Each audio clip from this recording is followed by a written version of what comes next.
नेत्र रोगों में हम एक रोग देखते हैं, नेत्रस्राव। नेत्रस्राव वैसे 4 प्रकार के होते हैं, पोयस्राव, श्लेष्मस्राव, रक्तस्राव और पित्तस्राव। और आचार्य वाग्भट ने एक अलग जलस्राव भी माना है। लेकिन एक सामान्य जो श्लोक है नेत्रस्राव का, वो आचार्य सुश्रुत का है, गत्वा संदीन अश्रुमार्गेण दोषः कुर्यु श्रावान रोग विहीनान कनीनाथ तान वे श्रावान नेत्रनाड़ी मथेके तस्या लिंगम कीर्तये से चतुर्धा। अर्थात जो दोष हैं वात, पित्त, कफ या सम्मिलित रूप से, ये दोष संधि और अश्रु मार्ग में जाकर के वहाँ पर वेदना विहीन श्राव को उत्पन्न करते हैं। और स्पेशली इन्होंने कनिनक संधि का उल्लेख किया है। कनिनक संधि यानी जो नासा के समीपस्थ संधि है आँख की, उसका उल्लेख किया है। यानी लैक्रिमल ग्लैंड से रिलेटेड या फिर जो लैक्रिमल जो डक्ट है उनसे रिलेटेड जो भी व्याधि है उसका इन्होंने उल्लेख इसमें किया है। इसमें इन्होंने पहला श्राव बता रखा है पोयश्राव। इसका श्लोक है, पाक संदो संस्रवेद यश्च पूयम पूया श्रावो न एक रूप प्रदिष्ट है पूया श्रावे मला शास्त्रा वर्तम संधि कनीनकात श्रावयंती मुहु पूयम शास्त्रम त्वंग माँ से पाकत। अर्थात ये जो पोय श्राव है इसमें जो संधि है वहाँ पर पाक होगा, यहाँ से पाक होकर के वहाँ से पोए का पस का श्राव होगा। और ये श्राव भी एक रूप का नहीं बता रखा है, इसको न एक रूप प्रदिष्ट यानी कई प्रकार का यह पोय श्राव वहाँ पर होगा। पोय श्राव होगा वहाँ पर। वर्तम संधि कौन सी बताई है? कनिनक संधि का विशेष रूप से इन्होंने उल्लेख किया है। ये श्राव बार बार पूययुक्त होता रहेगा और वहाँ की त्वचा और मांस का पाक का भी उल्लेख आचार्य ने पोय श्राव में किया है। दूसरा श्राव है श्लेष्म श्राव। इसका श्लोक है, श्वेतम सांद्रम पिच्छिलम संस्रवेदे श्लेष्म श्रावो निरुजस्य प्रदिष्ट।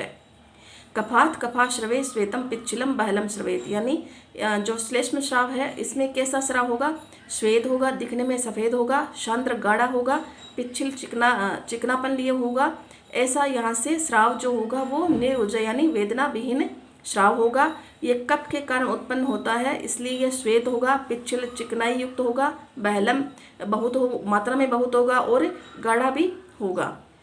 तीसरा श्राव है रक्तश्राव। रक्तश्राव का श्लोक है, रक्ताश्रावम शोणितोत्थ स रक्तम उष्णम न अल्पम स स्रवे नाति सांद्रम रक्ताद रक्ताश्रवे ताम्र बहुष्णम चाश्रु संस्रवेद। रक्ताश्राव में रक्त दोष के कारण उत्पन्न यह श्राव होगा। यह रक्त वर्ण का होगा, उष्ण गर्म होगा और न अल्पम यानी मात्रा में भी यह अधिक होगा और यह अति सांद्र अवस्था में भी नहीं होगा। ना तो यह अधिक पतला होगा और ना ही अधिक गाढ़ा होगा।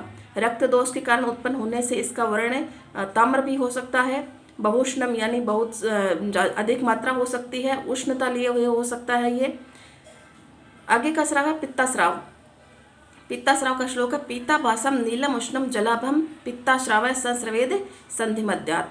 यानी जो पैत्तिक श्राव है, पित्त श्राव है, वो कैसा होगा? पीताभास पीलापन लिए हुए होगा, नील वर्ण का भी हो सकता है, उष्णता लिए हुए होगा और जलाभम यानी इसमें श्राव होगा वो पतला होगा, जल के समान ये होगा। पित्त श्राव क्योंकि यह पित्त दोष के कारण उत्पन्न श्राव है और संधि मध्यात संधि के मध्य भाग से उत्पन्न होना इसको माना है। अगला श्राव है जल श्राव। वायु क्रुद्ध शिरा प्राप्य जलभम जलवाहिनी अश्रुम श्राव यते वर्तम शुक्ल संधे कनीनकात तेन नेत्रम सरुग अग्र सोफम स्यात्स जल श्राव। यानी इसमें जो जल श्राव है वो कैसा होगा? वायु का जो दोष है, वायु वात दोष है, उसके क्रुद्ध होने से, उसके कुपित होने से वो शिरा को प्राप्त हो जाता है। शिरा में अपना स्थान संश्रय करके वहाँ से जो जल वाहिनियाँ हैं वहाँ इनको दूषित करके और वहाँ से अश्रु का श्राव वहाँ पर होगा। स्पेशली इन्होंने ये माना है, एक तो वर्तम शुक्र संधि और कनिनक संधि का स्थान इन्होंने विशेष रूप से माना है। ये जो श्राव होगा ये कैसा होगा? राग युक्त होगा, सौफता इसमें होगी और वेदना युक्त ये श्राव माना है। वैसे ये जो चारों श्राव है आचार्य ने इसको असाध्य माना है, लेकिन चिकित्सक है अपनी युक्ति के अनुसार इसमें चिकित्सा कर सकता है, क्योंकि मॉडर्न में इसका साधर्म्यता है वो क्रोनिक डेक्रियोसिस्टाइटिस के साथ स्थापित की गई है। तो आचार्यों के अनुसार अधिकांश मामलों में यह है एक शस्त्र साध्य व्याधि, मतलब शस्त्र कर्म की प्रवृत्ति इसमें मानी गई है, इसलिए इसको चिकित्सा की दृष्टि से असाध्य मान रखा है।